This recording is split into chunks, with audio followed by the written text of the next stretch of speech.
If you want to memorize information fast, and I mean who wouldn't, you need more than hope. You need proven techniques that you'll learn about in this video, each of which have been tested in the real world. And if you're listening on the Magnetic Memory Method podcast, welcome. And if you're new, you might be thinking, who am I to talk about this so authoritatively? Well, as someone who's trained memory competitors, I've taught university students of many, many topics, all on the strength of having explored the depths of ancient and modern memory techniques and memory science. I've not only used these techniques myself to accomplish big goals, but I've just answered just about every question that I can imagine about how to increase memorization speed. I've also given hundreds of demonstrations of how fast I can use these techniques. I'm certainly not the fastest, but I have talked with many of the people who are the fastest, and so I can share those insights with you because a lot of those people are busy and they're not exactly passionate about teaching you how to develop long-term retention, at least not as passionate as I am. So if you're ready for the no fluff, no gimmicks answer to how to memorize anything faster, let's dive in. This is Dr. Anthony Metivier from magneticmemorymethod.com. Hit that thumbs up, get subscribed if you're new here.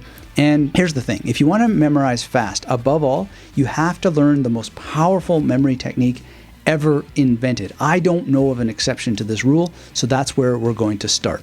I want you to embrace the Memory Palace technique, and I want you to consider doing it even if you don't like it, even if you don't think it'll work. And there's one simple reason why. I don't like it either, okay? I don't like a lot of things in this world. But at the end of the day, the like-dislike monster does not rule me. And everything gets faster once you commit to using proper memory palaces correctly. It's a discipline. You don't have to like it. And the way it works basically is that all information is spatial and all information can be laid out in space. Just think of a book. That's what it is. It's a memory palace. All information is spatial. Every letter has a spatial characteristic, and all of those letters are laid out in space. And probably part of the design of books is just based on how the people used space to help them remember things in the ancient world of memory techniques. So in the Aboriginal tradition, for example, song lines, they would have songs that were linked to particular areas, and the content of the songs would help them remember which plants were poisonous, which were healthy. And then when a drought came and they couldn't exactly see any foliage to find their way back to where they needed to go to find the good stuff, well, they could study the landscape and remember the songs and, things of that nature. I don't think we know nearly enough about how it all worked, but nonetheless, it's in the tradition, and it is the proof that the information is spatial and in space. So noticing what the plants look like involves a spatial recognition, and knowing where they are involves spatial memory. And scientists have shown that the use of roots to help you remember is the ultimate path to superior memory. And you can read the study yourself. But I would encourage you to just get started with the technique immediately, and here's how. Select a familiar location, such as your home or your workplace. Identify distinct areas and craft a clear and logical mental journey through the location. Assign what you want to remember along the journey and pair each item with an appropriate mnemonic device, what I call magnetic imagery. So that's a lot, but let me just give you a quick example. If I need to memorize a name like Peter Burke, and he's an author of this book right here, The Polymath, which is a very good book that I recommend, Peter Burke, I can think about Peter Pan, and I can have burrs attached to his leg. And now that's in this space right in front of my bookshelf. I think back to the bookshelf, and I think about Peter Pan struggling to tear burrs off his pants. And you can increase your memorization speed just by simply developing memory palaces properly in a well-formed way, and then learning to train your mind to come up with those associations very, very quickly. If you ever want to see me do this, I did a case study about using memory techniques while listening to subliminals for better memory. They actually reduced my speed of encoding in memory palaces, but you'll see the proof of concept because my 5-minute record is not bad for someone who doesn't practice that much with just random words. I normally study Sanskrit or names of authors and the book titles and so on. So you can see how it all works. You can see me do it in that demonstration. And it's really, really fun and powerful. And the key to get into our second point is to, yes, watch examples of people doing it, but put in the time to design your own mnemonic tools by understanding the theory. From crafting catchy tunes to using rhymes to help you remember, to assigning associations like I just shared with Peter Pan pulling burrs off his pants. This is how you train. And you're going to get faster if you put aside too many examples and you learn the various techniques that we use to derive those examples very, very quickly. Because I'm using a strategy. And in this case, the strategy is what is like Peter? And it turns out there's lots of Peters that are like Peter. But if it's a new word that you don't know that you are trying to learn, then you still use the same principle, but like being like. So what I mean by that is if it's a word like enantiodromia, which means the tendency of things to turn into its opposite, I'm going to think about, well, what is like ENT, right? And there used to be a band called Extreme Noise Terror. And you know, this is why the theory matters, because you might be thinking, I don't know this band at all. There's other things like entertainer. So you could think of Enya as an entertainer. And more people will probably know Enya than Extreme Noise Terror. But the point is that enantiodromia has this EN and then a hard T sound in there. So that's why I would get something like ENT. But anything that's EN will work. That's called the double alphabet system. And it's a very, very powerful system to have pre-built associations that are based on just the first letter of words, but then also the first 2 letters. You can develop your systems very, very simply with a tool like a pen and a piece of paper. And all you do is you write down the alphabet, A, AB, AC, AD, etc. And you end up with ZZ. I don't know if there's, oh yes, there's Thomas Zaz. So there's an image for ZZ if it ever comes up that you can instantly have. So that's your exercise. Please complete it thoroughly, complete it well, and come back to it again and again. I do it a couple times a year just to keep fresh, just to keep sharp, to keep fast. Now, speaking of Thomas Zaz, he's not just an image for ZZ, but for me, he's also an image for 00. And that brings us to the major system. And the major system is one of at least 4 peg word systems. And if you invest your time in developing your skills with these systems, you're going to be faster because they help you pre-install associations in your memory without having to think for more than a second or two when you come across numbers. So you have an alphabet system where you have either an image for every letter of the alphabet or every 2 letters of the alphabet. And then you have a number system for every individual digit and every 2 digits. Yes, this takes a bit of setup, and there's more to be discussed in terms of each and every nook and cranny of these techniques. But once you have them working, you'll be able to memorize anything faster. That is the answer. You want to get faster? Have memory palaces, have alphabet systems, have number systems. The next thing is to learn to use chunking. So I've already shown you a bit of chunking with enantiodromia, the tendency of things to become their opposite. Well, how? Chunking is a breaking down of information into its individual parts. So taking just En is 1 syllable. Enantio, well, now I go and I get Ant-Man involved in there. So there's Enya, an entertainer, and Ant-Man, and they are fighting over a game of tic-tac-toes in Enantio. So I've chunked down all those various syllables and now given a kind of story to it, all of which is taking place in a memory palace, but it's chunked down. Now, here's a problem. So many students over the years have told me, I just want it all immediately. I want to have 1 image for 1 word. It's got 18 syllables in it, and that's, well, let me just say, an all or nothing attitude like that will slow you down. So if you want to go faster, less is more. Break it down, break it down, break it down. It's humbling, to be sure, But the reality is I memorize all kinds of difficult things. Omnium expetendorum prima espentia in qua perfecti boni forma consistit. This means choose wisdom above all things, because in the choice of wisdom is the form of goodness itself. Expedendorum was very challenging. I had to just start with X in order to get it done. Now, why do I do that with such joy, chunking down? Well, it's because the scientific studies show us that chunking as a memory strategy is one of the most powerful things you can do to remember more. Chunking helps you because it strategically breaks the information down into manageable units.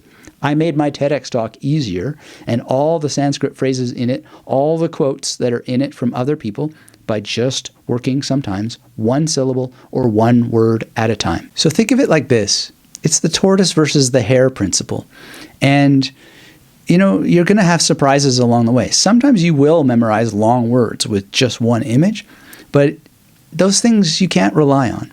So instead of trying to memorize 154, 598, 748, 55 or whatever, break it down into little units of 3, 1, 545, etc. And this method harnesses your brain's ability to recognize patterns, and as a result, you're going to harness greater efficiency in your brain, and ultimately you'll move faster. So whether it's words or numbers or any large unit of information, you want to break it down. Now, breaking things down through chunking has another benefit, which is that you'll have an easier time using what scientists call elaborative encoding. And what is that? Well, basically, when I have Peter Pan over here, I'm not just having Peter Pan over there. In this case, I haven't really used chunking because Peter Burke is small enough. In the case of remembering that name for the long term, though, I'm going to encode it elaboratively, and I'm going to imagine Peter Pan doing things according to a model I call KAVE COGS, which engages most of my senses. And as scientists have demonstrated, the benefits of multisensory learning are profound when you correctly apply as many senses as you can. And I do this when I memorize names at demonstrations. So what exactly am I talking about with KAVE COGS? Well, it's kinesthetic, auditory, visual, emotional, conceptual, olfactory, gustatory, and spatial. And within a couple of seconds, if there's a Peter there, I will imagine what it feels like to be flying around as Peter Pan. I will hear these burrs ripping off of my pants. I will have the visual idea of what that looks like. I'll feel some emotions around it, like being really frustrated. And then I will have the conceptual mode. This is sometimes very difficult for people to understand, but it basically comes down to thinking about the genre. So in this case, it's an animated movie or an old fairy tale, that sort of thing. And I'll apply that just lightly in my mind. And that's part of the elaboration. Then smells and tastes. Well, these burrs are coming off. Some get in the mouth, smell what they're like. And then the size, spatial, is just imagining everything big and exaggerated, super large. Even if it's in the small space of a bookcase, still exaggerate the size, make it huge. I've used this for playing cards, for numbers, for speeches, for poetry, for historical dates, for the phrases that I've used today, in Antio Romia, and the one that starts Omnium expedendorum. All of this is elaborated. And, as a quick plug, you can learn more about all this in the Magnetic Memory Method Masterclass, which makes this memory strategy something that you can do as a discipline so much faster by taking you through exercises. And it's an intricate approach, and the key is just to engage all of your senses. And one of the benefits of my teaching is I go into what I learned from the ancient tradition, people like Giordano Bruno, who have 20 more of these magnetic modes. And so that's all available anytime for you. Now, as a tip for you, I prefer KAVE COGS, but you should definitely explore developing your own multisensory model if that particular arrangement isn't right for you. The thing is to study the multisensory models that are available, absorb them deeply through exercises, and then think about how you're going to make your target information stickier by not just following someone else's system, but building your own. That's the principle of the magnetic memory method. It is a method by which you learn to develop your own systems, and you have guidance in doing so. Let's talk about the next strategy, which is the idea of spaced repetition, but not just the idea, the optimization of the actual strategy. Because a lot of people know about spaced repetition, but they don't know how to optimize it so it will work better. And so I highly recommend that you ultimately go through my full guide on spaced repetition. But the big picture overview is this. You want to first bring the information that you've started to memorize to mind first, and then write it down by hand. This will give you plenty of what's called active recall. And the studies show that this exact process works very, very well. Bring what you've remembered to mind, write it down. Now, alternatively, you can perform active recall like this from within a memory palace. And so what you do is you bring to mind Peter Pan, and then you think what he's doing, and then you go, oh, Peter Burr, and then you go, no, that doesn't sound quite right. But if you've written it down at least once first, then you can check the record. So I always write down stuff when I'm memorizing it in order to check the record. And basically what I do is I draw my memory palaces at the beginning of my memory journal, and then I test at the back. And this is just a powerful way to bring together the memory palace technique and recall rehearsal. The key is to have a spaced repetition strategy so that you can just follow it. That's going to make you faster. And then also schedule your reviews so you don't forget to show up and review. And then after that, just show up. And, I like to schedule my reviews manually.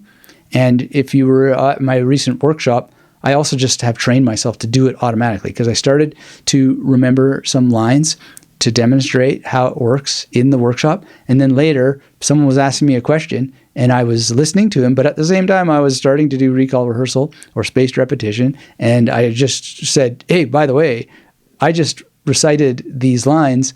And there's something like, whenever Helen feels these stresses, she trembles, she frets. I believe that's actually accurate. But it just starts to happen to you, is my point. And so I think it's a tragic mistake to use software and give it, the ability to notify you, now it's time to rehearse. How dreadful to have a machine remind you what you could just manually do for yourself to train yourself to be your own person, to not be mechanized by an external device, but to be disciplinized by you training yourself to show up. Now, the memory journal is an external device, and this does remind me to rehearse, but it's organic, so to speak, and it's on my body, it's precious, and it doesn't beep at me. I do it because I want to, and I found when I was using notifications, I would just dismiss. It's too easy, right? Oh, Anki is telling me to rehearse. Next. So I don't want that, right? And I think that most of us don't want. And researchers have shown that the consequences of not getting enough cumulative reviews, which is what happens to a lot of people when they relegate their reviews and their schedule to machines, they've shown that it just actually ends up reducing your discipline, reducing your memory. So memory journal is the key. And it also stimulates reflective thinking, and you get a lot of metacognitive recognition of what you're doing, and you get clues on how to improve your practice. Okay, so let's recap how to remember anything faster. You now know how to create memory palaces. You know how to learn the main tools of the mnemonic association tactics like multisensory elaboration based on chunking, based on having really, really good associations, and you know about spaced repetition. When you combine these approaches, you're going to rapidly enhance your ability to memorize information quickly and effectively, and it's, for most of us, going to be a lot more fun because it's deeply engaging. Now, some people will say, but this just takes so much time. I'd rather just do rote repetition, which will take less time. I have seen so many examples where I can just say, I think you're wrong. You do need to have some setup, and then you do need to practice consistently. But if you will just keep going, you're going to get faster. And then you'll look back and say, I wish I got started sooner. At least that's been the experience that I've heard from thousands of people over the 15 years plus that I've been teaching these techniques. Now, in terms of practice, there is a principle called deliberate practice. I've written a lot about it on my blog, and I'd be happy for you to have that. So, just search that up, deliberate practice and magnetic memory method, and it's going to help you get more information about how to practice so that you can speed up. And if you need more help with memory palaces and other mnemonic tools, please go to magneticmemorymethod.com, look at the Magnetic Memory Method Masterclass, and it's going to help you improve the speed of your memory through exercises and more detail on everything we talked about today. So, what do you say? Are you ready to start using what really works in order to committing information permanently to memory fast? Let's do this thing. And if you want more detail right now, stick around and watch my video on the memory palace technique for studying next.